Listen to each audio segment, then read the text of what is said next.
With a population of more than 90 million, Egypt is the biggest market in the Middle East. And with a characteristically young demographic and a well-educated segment of youth, more and more young Egyptians are starting to identify the opportunities in an underserved market, seeking simple solutions to big problems, and often making use of digital technologies to start their own business. I'm Alaa Zaher, and I'll be sharing with you the stories of these people, their successes and their challenges. Call them entrepreneurs, innovators, or even disruptors. They all have one thing in common: they believed they could make a difference, and they pursued their dream.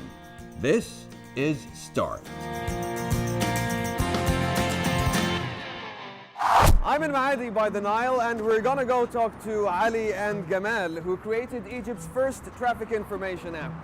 5 years ago, the young men were fed up with the status of Cairo traffic, so they decided to do something about it.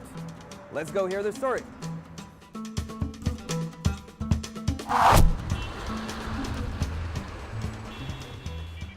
Cairo is home to 20 million people and 2 million cars, making it one of the busiest cities in the world. With traffic conditions that are not only heavy but also unpredictable, it could be bewildering for commuters to decide which route to take for their daily journeys. You take the bridge only to find out a vehicle is blocking the flow. You take the underpass to find a security checkpoint that's piling up the traffic. If you had only known. The two cousins, Ali and Gamal, graduated with computer science degrees in 2009. Eager to apply their skills to solve real-life problems, they pursued an initial idea that didn't quite work out, but then quickly moved on to make traffic information their focus. And in 1 year's time, بيقولك was born. Tell me about بيقولك. How did this come about, the idea of this traffic app? بيقولك basically we had an insight that people actually used to share traffic information informally by a friend warning another friend to avoid a certain road, or a friend looking for other people that went to a certain road and ask about the status. Right. So this was informally communicated, but it was a one-to-one communication. So we said, why don't we introduce a platform where we make this informal communication into a more organized one, and instead of a one-to-one communication, it's a many-to-many communication. And how did the very first instance of that work? So that was the idea, right? It was kind of the innovation, the spark that you had. And what was the first experience that you had on it when people started using it? Sure. So basically, what happened is, again, our target base was the youth that had back then, 2010. BlackBerry was the prevailing phone. The youth prevailing phone. BBM was BlackBerry and BBM. Yes, BBM. BlackBerry BBM Messenger. was the social media back then. يعني. Some people use Twitter, others Facebook, but BBM was the thing. Yeah, and this is why, number one, we chose the platform BlackBerry to develop the app on, which was back then a strange decision, because the app idea in general, developing an app in 2010 was still immature, very mature, and if you do that, you do it on an OS that has an app store, which is iPhone. يعني. Yeah. If we would do that, يعني basic, يعني the smart thing to do is to develop it on an iPhone, but we chose the BlackBerry just to launch and try to capitalize on the virality of BBM. Right. So the first version was a BlackBerry application, and the language, the tone of the application was very youth-related. يعني we realized that the target segment that we're targeting are youth that know Arabic and they know English, but they do not communicate in formal Arabic nor pure English. They text and they use Franco in between them. So we developed. Just to explain this is when you write Arabic words in English alphabet, right? Exactly. Okay. When you use the letters to make the sounds in Arabic. For example, the 7 is the ha, Yeah. the 2 is the So even from the name, starting from the name, Which was a crazy thing to do, right? Yes. It was a crazy decision. Yeah. We knew that back then it was one of the major topics that we debated a lot about, because we know for a fact that there is a fine line between being funny and being silly. Yeah. People could actually see this as, Right. are they trying to be funny, and then it had this. It was borderline. It was a borderline. Either we make it or break it. And what happened? Thanks goodness, يعني people loved the names of the states. For example, we had like inside of the app we had 5 states. Those ones, yeah. Halawa, which is sweet. Really good. Awesome. Yeah. Or awesome. So this is- Laziz, which which is good. Yeah. good, yeah. Good. Meshi, flowing, Okay. zahma, jam. Bad, really bad, terrible. Blocked or really bad. So basically color coding, you know, like a Yes. red, amber, green status, but you Yes. turned into something that's hip and cool. Yeah. And I think probably what you guys did very well was that you managed to create this hip and cool brand. Yes, and part of it is We is took the all naming. of our To tell- friends. يعني it was like we were spamming everyone we knew, basically. يعني all of my friends that I could like make their profile pictures بيقول like I tagged everyone on social media. We sent on Facebook and Twitter BBM broadcast messages. We did our best. We didn't spend, which is one of the good things I believe. Did not spend on marketing, but we did all we could in order to make it go viral. In many countries, traffic information is collected from a number of sources, including a network of road sensors and traffic cameras, as well as GPS-enabled vehicles. But all of these are yet to achieve a considerable scale in Egypt. And how has your growth been since then? So Sure. you made a very strong start apparently. Where are you today in terms of customer numbers? Today we have around 1.2 million registered users in 1.2 million. in Egypt, and this number is growing. It's been doubling every year since we started. Not on BlackBerry anymore though, yeah? No, of course. No. We actually stopped developing the BlackBerry platform. Not on Black, Which is yeah, funny. not on BlackBerry, yeah. So Android and iOS. Yeah, exactly. for sure. Exactly. Yeah, like BlackBerry, Nokia's, Windows Phone. This constitutes around 5% of the base now. Yes. And your growth rates?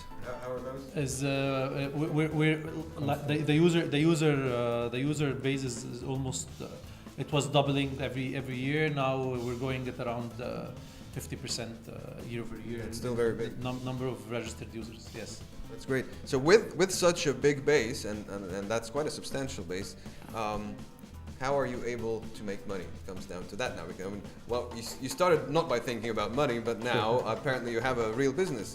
And how are you able to make money?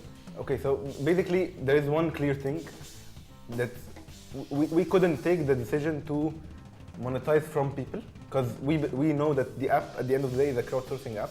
So the more users use the app, I cannot put a barrier to That inhibits people yes, from participating. Yes, like pay for this amount. Although there is internal discussions that why not do that? Yeah. Ali might think of it a lot, but again, there is this debate. It's you can't put a barrier for people. So we had to find other ways to monetize, and currently we do this through 2 main revenue streams, which is advertising and sponsorship, whereby we sell spots and ads for different brands.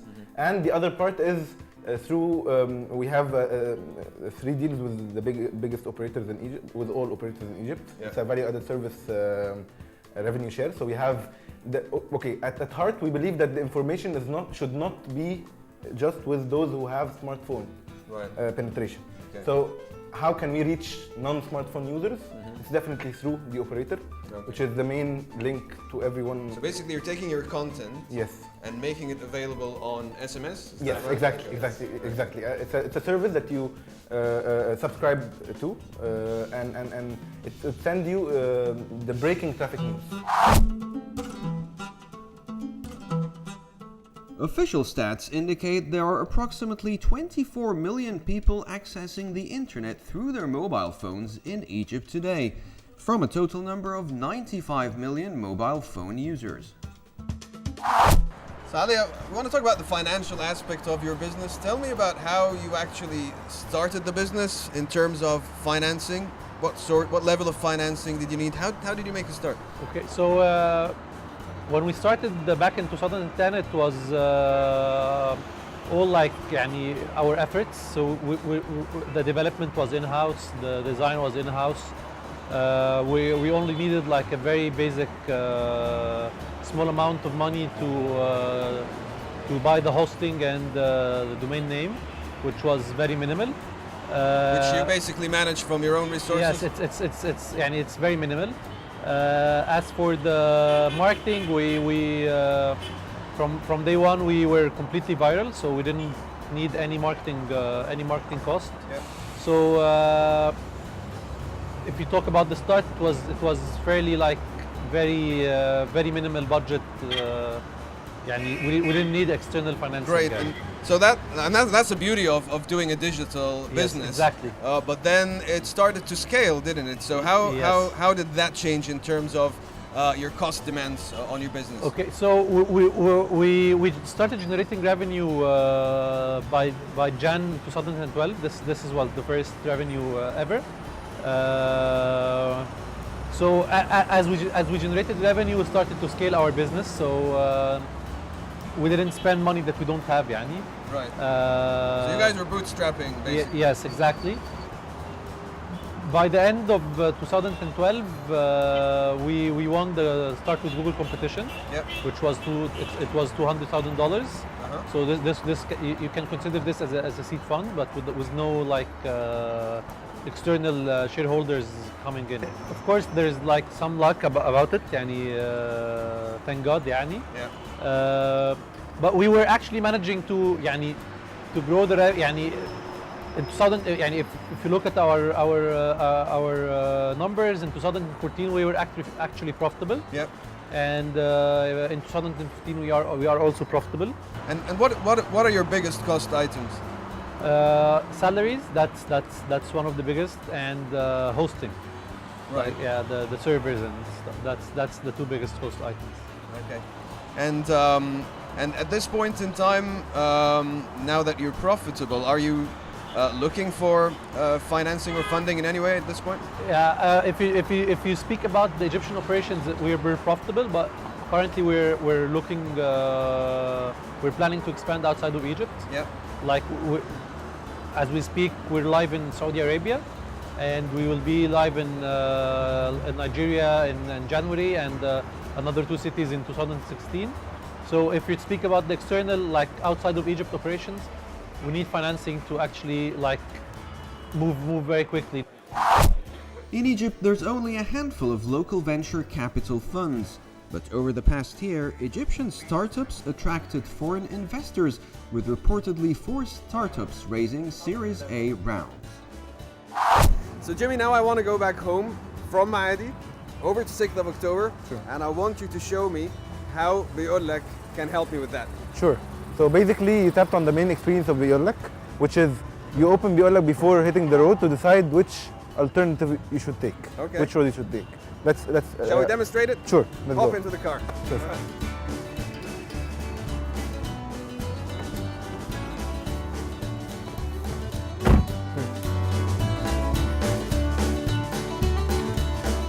So here we are now. You're going to show me how to use the app. Sure. And we're heading to 6th of October. Come on.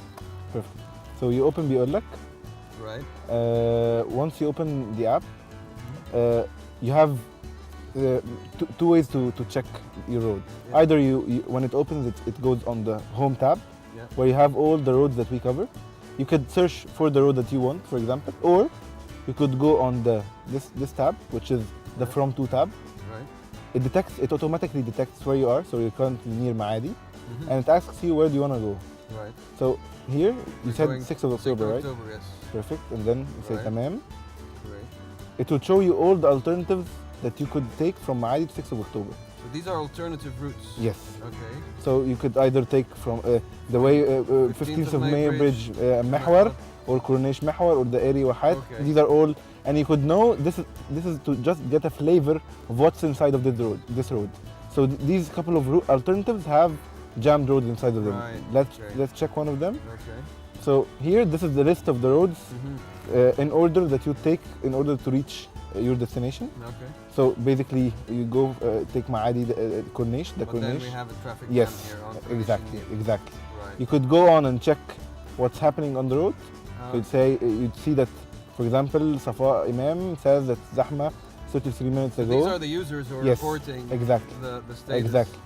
Some users take photos for traffic, such as Okay.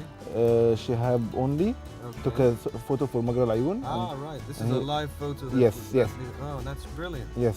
So you have photos and users can voice their يعني, traffic status Their via comments. one of these traffic statuses. Right. So for example, if you want to report, you'd click on these and check the traffic status that you want and Okay. write something or whatever and then post. Brilliant. So this is basically the experience on the road. But now I shouldn't take this Yes, road, you shouldn't take this road. and I should use one that So looks the clear. area, Okay. probably the area is This is the ring road? yes, the ring road. Yeah. You have several alternatives, either the ring road Wahat road or the ring road Mahwar. It depends where you live in 6th of October. Right. I would take which one? Wahat road. because Okay, that's perfect. where closer to home. Perfect. So once you open, this is the road that you should take Right. from the Coronation Nil to Okay. the ring road and then Al Wasla and so on and so forth till you reach the Wahat road. These are all the different segments that I can pass through. Yes. Okay. Brilliant. So this is basically the app in a nutshell. يعني. Okay. So shall we get going then? Let's go. We'll take the ring road over to Wahat road. Perfect. Shall Let's we? go. Okay. Okay. So let's fasten our seatbelts and get started to go with the advice of the Ulek, Yeah. shall we? Let's do. Okay.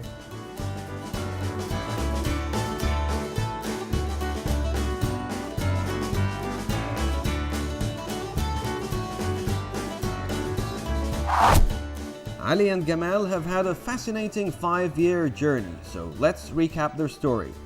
They started by building a mobile app that required hardly any financing beyond their own efforts. They managed to monetize through advertising and sponsorship. They scaled their business. After winning a $200,000 competition, they turned profitable after 4 years, and they believe their key ingredient for success has been focus. Necessity is the mother of invention. And when Ali and Gamal started the Ulek, they were really trying to solve a personal problem. Little did they know that they were actually starting a real business. But it all began when they decided to make a start.